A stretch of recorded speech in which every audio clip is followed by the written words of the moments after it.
On this episode, we're going to continue on more with Gatoh Move ChocoPro events with One of a Kind Tag League, also AEW Dark Elevation.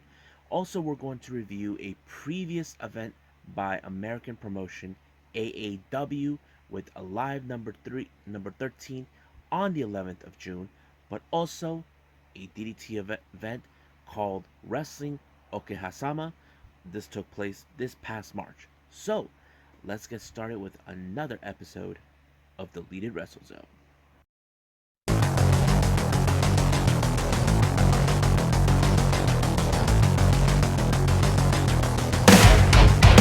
Are you ready? Get up, get up! Get up, get up! Get up, get up! Get up, get up! Get up, get up! Get up, get up!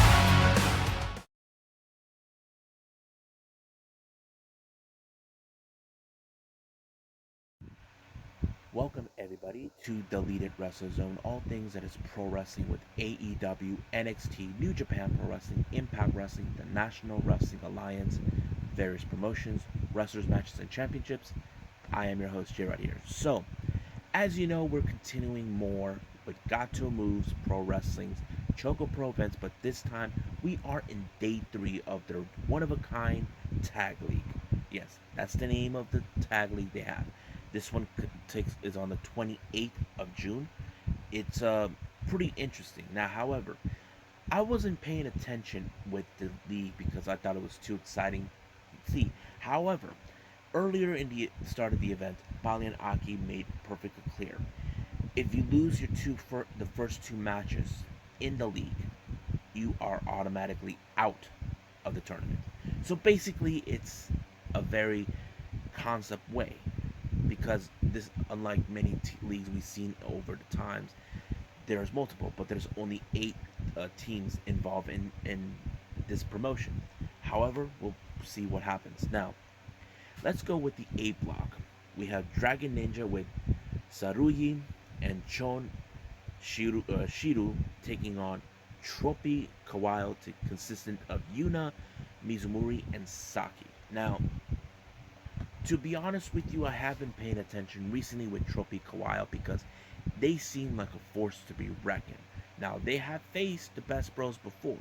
However, they seem like one of the teams I do believe they could win the tournament or possibly dethrone the Best Bros. Who knows? But it was a good match. However, much of Dragon Ninja, they did put up a good effort in this match, but it's not. But it was not enough.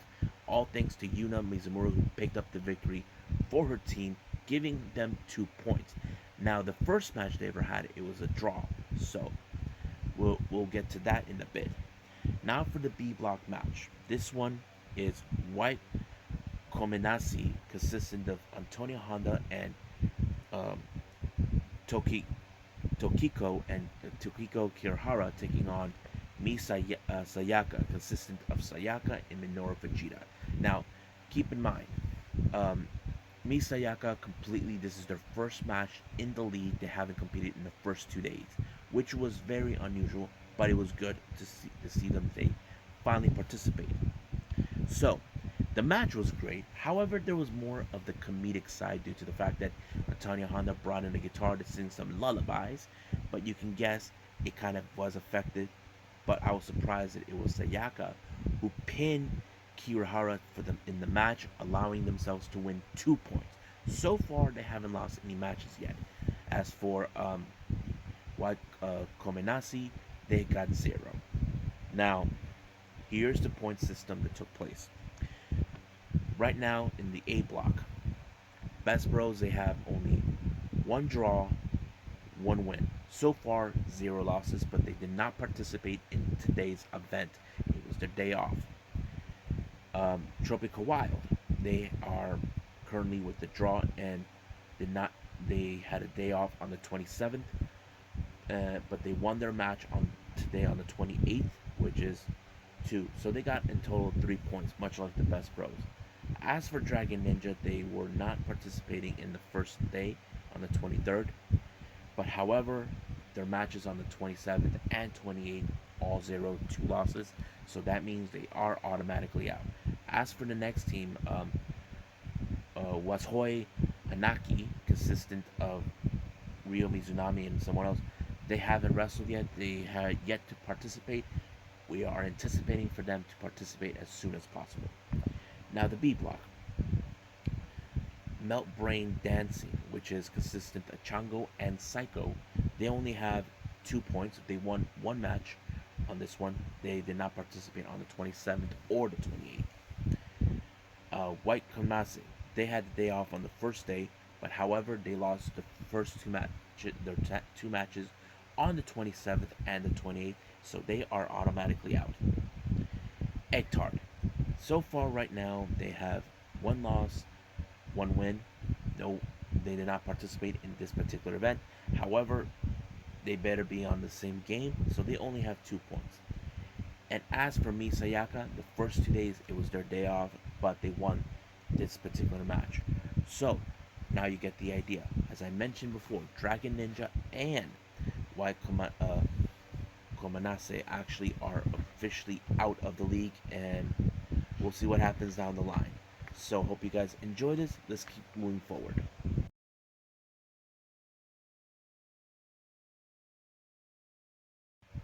Alright, so we're in AEW Dark Elevation. Now, they throw in this exclusive content that took place right after Dynamite. Those who may or may not know, apparently Eddie Kingston fired some shots at WWE. They were referring that Jungle Boy, who had one of his biggest matches of his career, will be the one guy who you will never see in the other channel. Christian, a well-respected legend.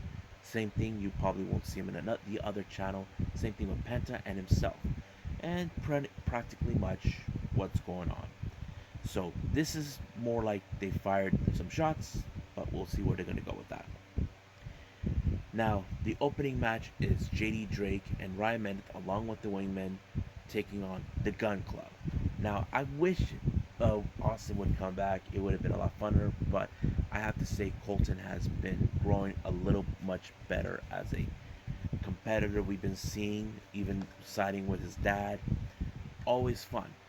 And I was surprised that he was able to win the match, even though they had to be more careful with the other wingmen, which we're referring to Caesar Bononi and Peter Avalon being on the side.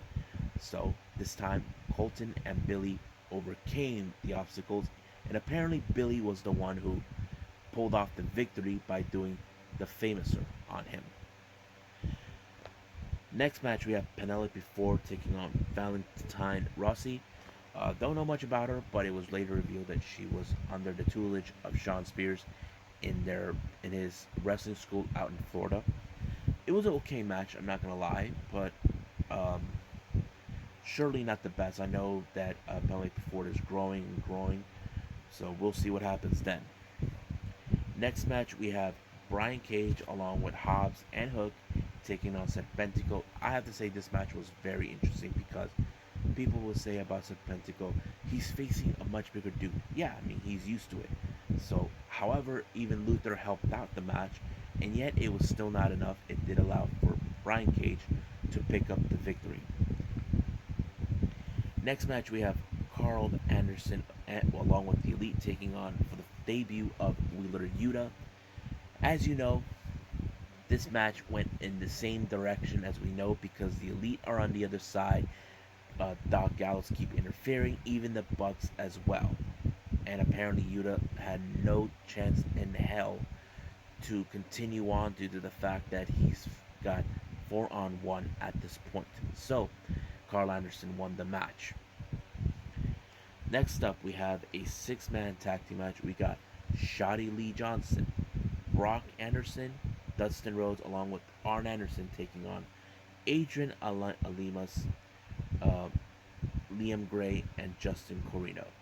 I have to say, seeing Rhodes, Dustin, Lee, and what's his name, Brock in the same team, it's a very interesting concept, and it was pretty good. But it was Dustin who picked up the victory on it for his team, allowing them to have the 1-2-3. Next match, we have the Acclaim taking on PB Smooth and Matthew Justice. As you know, they're becoming impressive now. We don't know for sure when. I don't know exactly what is their ranking, but it seems like they are a team that are being well recognized. That they could once again be on the title hunt, but not sure just yet.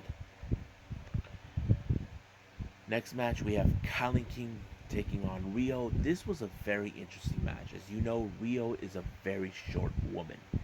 As for Colin King, she is tall. I have to say this kind of played out in the female version of David versus Goliath, and it was a pretty good one.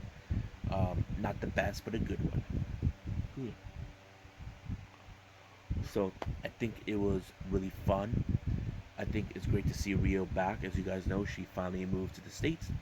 I'm sure she's hanging out with Hikaru Shida and their friend who works as a cheerleader for the Jaguars. But seeing Rio back brought a smile to my face, and somehow she picked up the victory against Kylan King by doing the double knee shot on her. Next up, we got the Varsity Blondes along with Julia Hart taking on Aaron Roker and Jake Logan.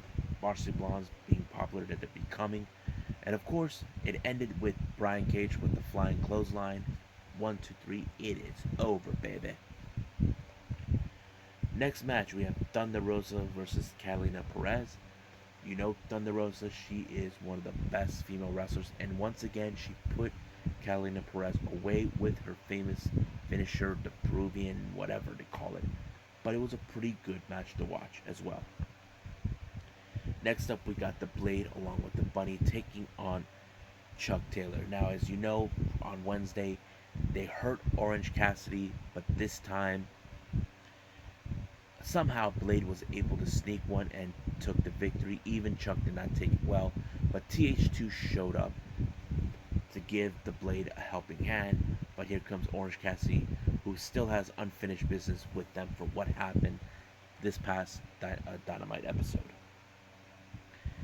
Next up, we got Private Party Matt and Matt Hardy taking on Dark Order, Allen Five Angels, Alex Reynolds, and Colt Cabana. So this match was pretty good. I would have assumed the Dark Order were going to pick up a victory, but however, it did not go exactly like that. Somehow, Matt Hardy was able to sneak one out and win it for his team. Well, I should say it was the Private Party with the gin juice, but it worked. Next up, we got Hikaru Shida taking on Reka Tehaka. Great match. I think it was one of the best ones. Not to mention, I did like the finisher, where she did like a spinning kick, and I thought, is that something new? I don't know. But it was pretty amazing to see that. Next up, we have the main event, TH2 taking on Eddie Kingston and Penta Cero Eme. Great match. I have to say, no one would imagine this would end up great. Not to mention, Penta put Jack Evans away, and 1, 2, 3, it is over. Can't wait to see them this coming Wednesday to compete for the AEW Tag Team Eliminator, but we'll see what happens then. So I think that's it for now.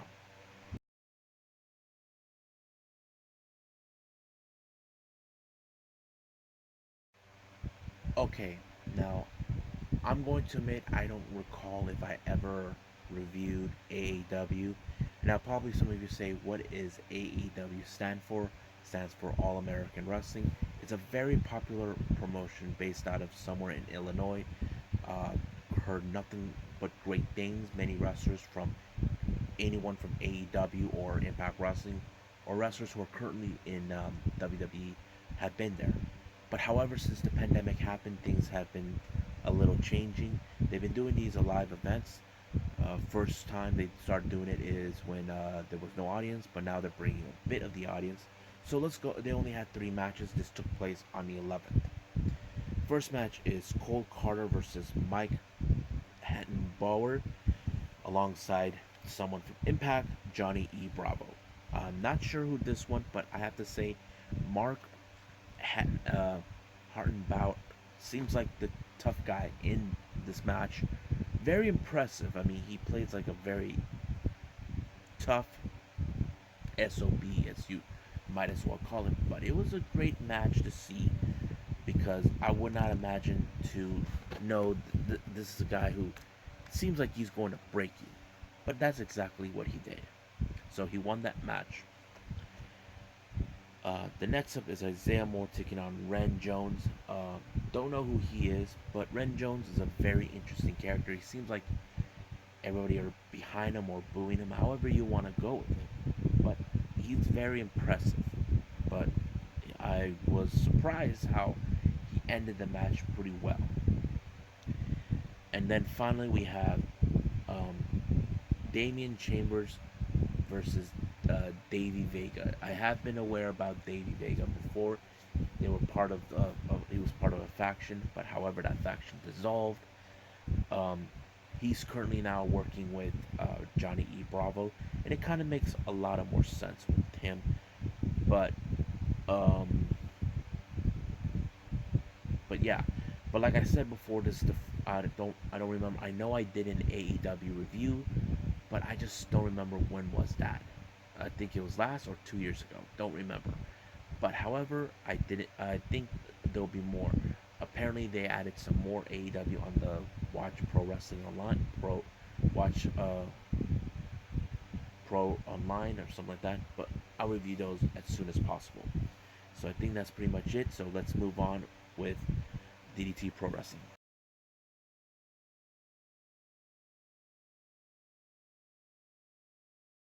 Okay, the last thing I'm going to do is review DDT Pro Wrestling's Wrestling Okehazama.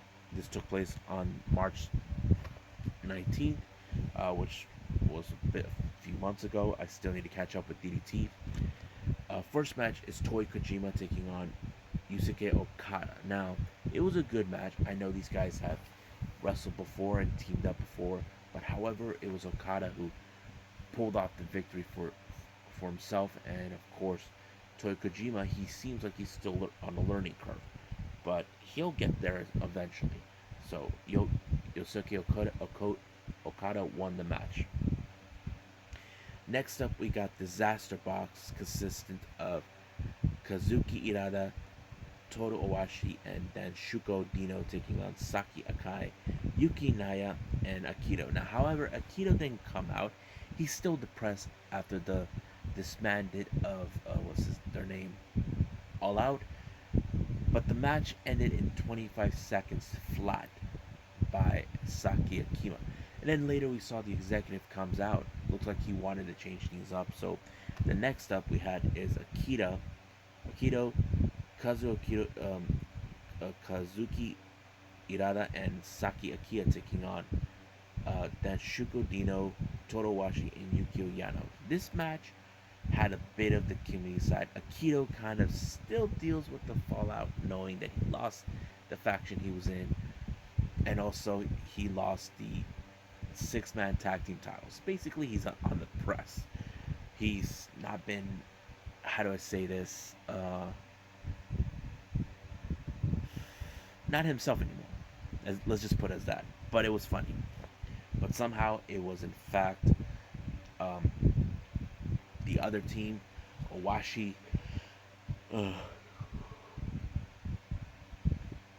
Danshuko, and of course Yukio Naya that picked up the victory. And it was a very funny match. Next up we have Hideki Okatani taking on Konosuke Takeshita. It's a very awesome match because we have seen Takeshita many times over. Those who haven't seen him, he made an appearance at AEW, but he continues to impress us. But he was the one who picked up the victory for his team when he outsmarted Okitani. Next up, we have Damnation, Matt Pauly, Soma Takao, Yuji Hino taking on the 37 Kamina, Mao, Shun Katsumata, and Yukio Eno.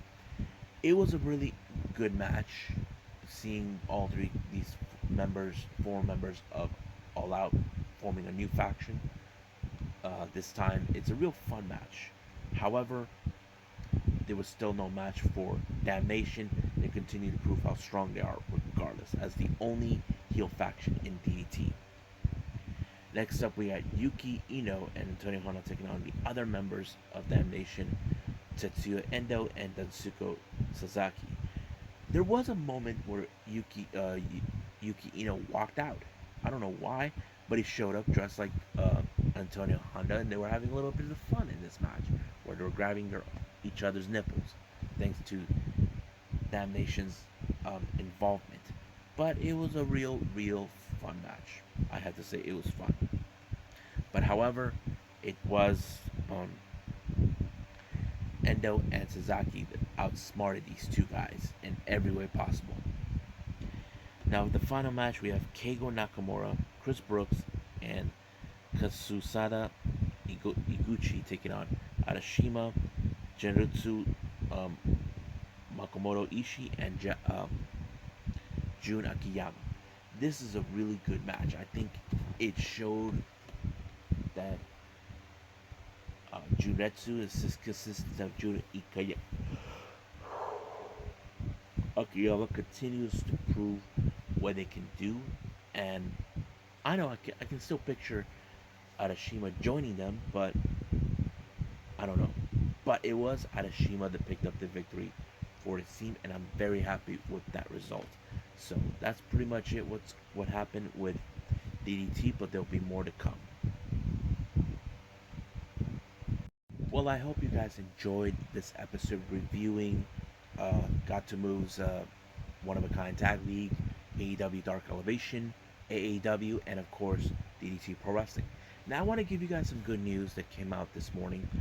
It was later revealed that current AEW stars are now dating, and that people are Jungle Boy and Anna Jay. And I know many people are questioning this because it's kind of surprising.